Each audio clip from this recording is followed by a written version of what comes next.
नमस्कार दोस्तों। अनिरुद्ध अग्रवाल को लोग असल जीवन में भले ही नाम से न जानते हों, लेकिन बंद दरवाजा और पुराना मंदिर जैसी फिल्मों का नाम सुनकर उन्हें तुरंत ही वह चेहरा याद आ जाएगा, जिसे देख हर कोई थरथरा उठता है। आज भी लोग अनिरुद्ध अग्रवाल को पुराना मंदिर के सामरी के नाम से जानते हैं। एक समय तो ऐसा भी था जब असल जिंदगी में भी लोग अनिरुद्ध अग्रवाल को देखकर डरने लगे थे। उनका चेहरा मोहरा सब बदलने लगा था। हाथ पैर बेहिसाब तरीके से बढ़ने लगे थे और थोड़ी नाक भी बाहर निकल आई थी।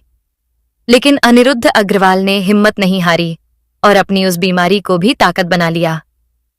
अनिरुद्ध अग्रवाल का जन्म 20 दिसंबर 1949 को विकासनगर में हुआ था। पिता का विकासनगर के पहाद्दी बाजार में चकरौता और आसपास के पहाद्दी इलाकों में पैदा होने वाले आलू, राजमा इत्यादि की आढ़त का व्यवसाय था और घर सिनेमा रोड पर थाच 5 भाई और 5 बहनों में अनिरुद्ध 8वें नंबर पर थे। उनसे छोटी 2 बहनें थीं। साल 1967 में विकासनगर के आसाराम इंटर कॉलेज से 12वीं पास करने के बाद उन्होंने देहरादून के श्री गुरु राम राय कॉलेज में BSSC में दाखिला ले लिया। चूंकि हर रोज घर से कॉलेज 40 किलोमीटर जाना और आना संभव नहीं था, इसलिए अनिरुद्ध जी देहरादून में ही रहने लगे। अनिरुद्ध जी कहते हैं, वो मेरी जिंदगी का टर्निंग पॉइंट था। मैंने कॉलेज में नेतागिरी शुरू कर दी। देहरादून के लक्ष्मण चौक में पिताजी के मामा की बड्ढी सी कोठी में रहता। वहां से कॉलेज भी ज्यादा दूर नहीं। परिवार में सबकी तरह मेरा भी क्यूद 6 फुट पार कर चुका। आज किसी तरह की कोई कमी थी नहीं। तौर तरीके स्टाइलों वाले थे। ऐसे में सब लोग मुझे रॉयल फैमिली का समझते थे। उन्हीं दिनों फिल्म विश्वास की शूटिंग के लिए जितेंद्र और अपर्णा सेन देहरादून आए। वो लोग क्वालिटी होटल में रुके हुए थे। उनकी झलक पाने के लिए होटल पहुंचा तो देखा वहां पूरा शहर उमद्दा हुआ है। मुझे लगा मैं भी ऐसा कुछ करूं कि इसी तरह मुझे भी पब्लिक देखने आए। देहरादून में अनिरुद्ध जी ने सिर्फ 1 ही साल पढ़ाई की।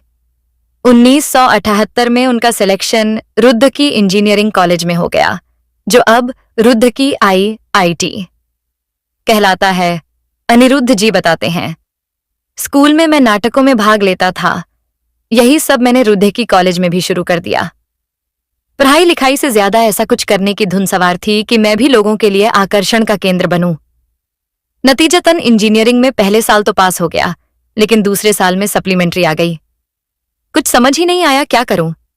मैंने कॉलेज से इस आधार पर कि आगे पढ़ने के लिए पैसा कमाना है, 1 साल की छुट्टी ले ली और फिर घर में बिना कुछ बताए साल 1969 के अंत में मैं मुंबई चला आया।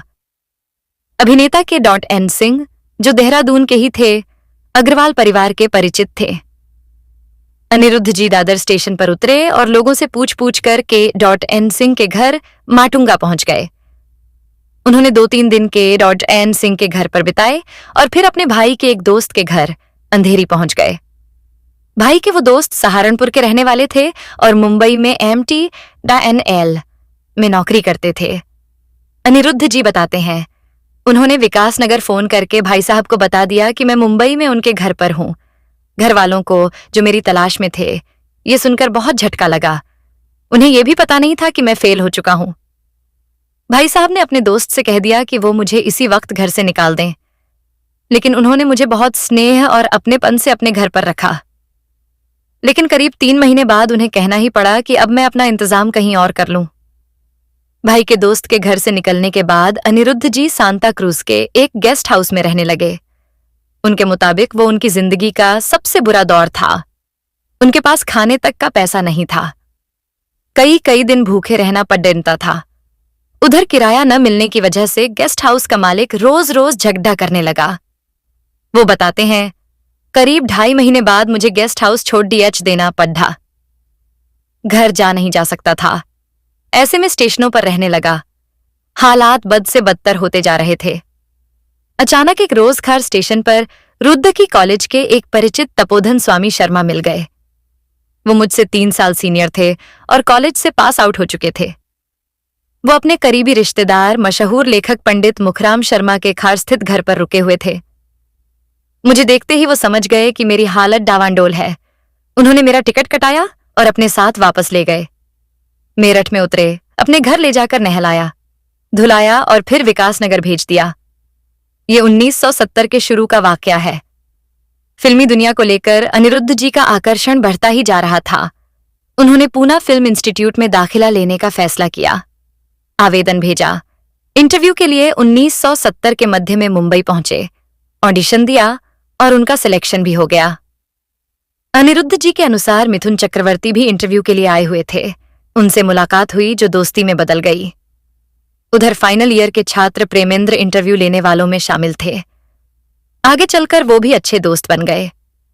प्रेमेंद्र का पूरा नाम प्रेमेंद्र पाराशर थास। उन्होंने 1970 की फिल्म होली आई रे से बतौर हीरो करियर शुरू किया। इस फिल्म में उनके अपोजिट माला सिन्हा थीं।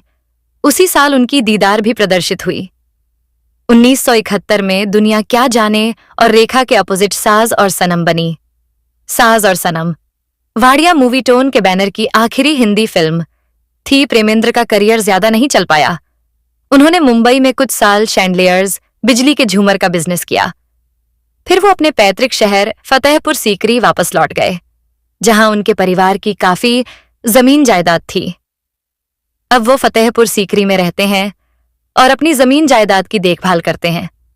अनिरुद्ध जी को उनके घरवालों ने साफ साफ कह दिया कि इंजीनियरिंग की पढ़ाई पूरी करो, किसी और काम के लिए घर से एक भी पैसा नहीं मिलेगा।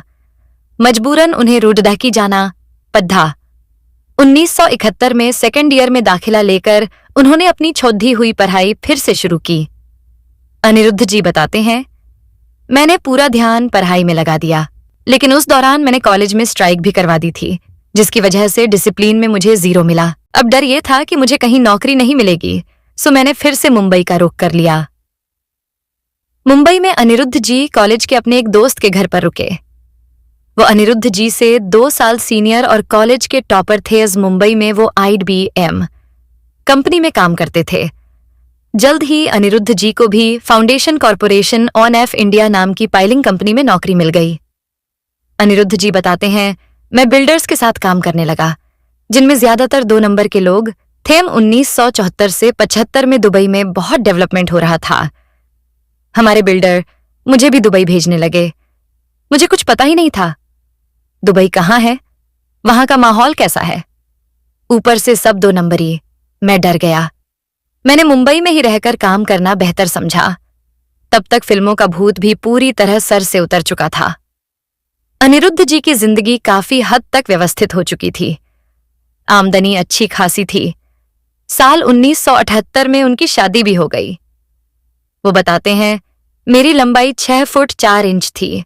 व्यक्तित्व आकर्षक था, लेकिन अचानक एक रोज महसूस हुआ, लोग मुझे देखकर डरने लगे हैं। पहले तो कुछ समझ ही नहीं आया बात क्या है। फिर गौर किया तो पता चला मेरा चेहरा मोहरा, हाथ पांव असामान्य और अनुपात से बाहर होते जा रहे हैं। नाक और ठुड्डी बढ़कर आगे को निकल आए थे। हथेलियां, पैरों के पंजे, उंगलियां, कान इत्यादि का आकार भी बढ़ गया था। डॉक्टरी जांच में पता चला, शायद लगातार धूल मिट्टी में रहने के कारण मेरी पिट्यूटरी ग्लैंड में ट्यूमर हो गया है। यह साल 1980 का वाकया है। पिट्यूटरी ग्लैंड, जिसे हिंदी में पीयूष ग्रंथि कहा जाता है, हमारे दिमाग की जड़ यन में स्थित होती है।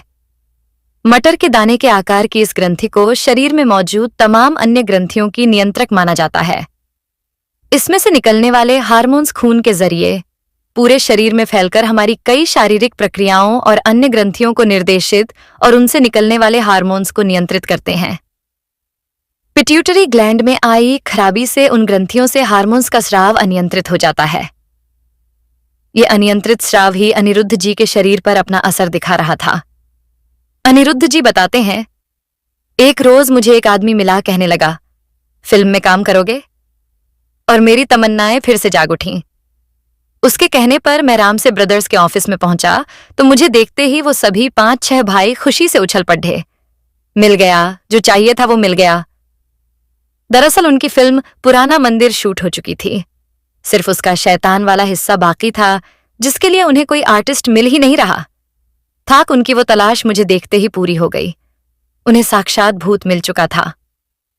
पुराना मंदिर 1984 में रिलीज हुई और ब्लॉकबस्टर साबित हुई। आगे चलकर मैंने रामसे की 2 और बड्ढी फिल्मों सामरी और बंद दरवाजा में शैतान का रोल किया। अनिरुद्ध जी ने 1982 में नौकरी छोड़ दचकर कंस्ट्रक्शन का काम शुरू कर दिया था। साथ ही वो बिल्डिंग के कॉन्ट्रैक्ट भी लेने लगे थे। वो कहते हैं, मैं 2 नावों की सवारी कर रहा था। मेरा बिजनेस अच्छा चल रहा था। उधर मौका मिलते ही फिल्में भी कर लेता था। मैंने करीब 40-45 फिल्में की होंगी, जिनमें रामसे की 3 फिल्मों के अलावा बैंडिट क्वीन उल्लेखनीय है। उस फिल्म में मैंने बाबू गुजर का रोल किया था। उसी दौरान हॉलीवुड की फिल्म जंगल बुक भी की, जिसके लिए 3 महीने मुझे अमेरिका में रहना पड़ा। वहां मेरे लिए कई और भी ऑफर्स थीं, लेकिन उस वक्त मेरे बच्चों की उम्र करियर बनाने की थी, इसलिए मुझे भारत वापस आना पड़ा। जंगल बुक 1984 में रिलीज हुई थी। उससे पहले जीटीवी के 1993 में प्रदर्शित सुपरहिट जी हॉरर शो ने मुझे घर घर तक पहुंचा दिया था। अनिरुद्ध जी के बेटे असीम ने 2006 की हिंदी फिल्म फाइट क्लब में और बेटी कपिला ने 2005 की बंटी और बबली में काम किया था। असीम ने MBA किया और फिर एक NRI लार्ज रिश्की से शादी करके अमेरिका चले गए। कपिला इंजीनियरिंग करने के बाद MBA की पढ़ाई के लिए अमेरिका गईं, तो वो भी अमेरिका में रहने वाले एक भारतीय LGDHK से शादी करके वहीं बस गईं। अब घर में अनिरुद्ध अग्रवाल और उनकी पत्नी हैं। अनिरुद्ध अग्रवाल बताते हैं, साल 2000 में रिलीज हुई फिल्म मेला के बाद मैंने Bhabha atomic research centre B.ARC में सिविल कॉन्ट्रैक्टर का काम शुरू कर दिया। उस दौरान 2 फिल्में तलाश और बॉम्बे टू गोवा जरूर की, जो मेरी अब तक की आखिरी फिल्में हैं। इसके बावजूद 2010 तक मैं B.ARC के काम में इतना व्यस्त रहा कि फिल्मी दुनिया से मेरा संपर्क खत्म ही हो गया। 1990 में हुए ऑपरेशन में ट्यूमर के साथ ही अनिरुद्ध जी की पिट्यूटरी ग्लैंड का काफी बड़ा हिस्सा निकाल दिया गया था। इससे उनके शरीर पर PDDH रहा, दुष्प्रभाव रुक गया था। फिल्मों में उन्होंने अपना करियर अजय अग्रवाल के स्क्रीन नेम से शुरू किया था, क्योंकि अनिरुद्ध नाम उन्हें थोड़ा मुश्किल लगता था। लेकिन दोस्तों के समझाने पर कि अनिरुद्ध अच्छा नाम है, वो अपने असली नाम से काम करने लगे। अनिरुद्ध जी के परिवार को विकासनगर के रसूखदार और खानदानी लोगों में गिना जाता है। विकासनगर की नगरपालिका के चेयरमैन की कुर्सी हमेशा से उनके परिवार के पास रही।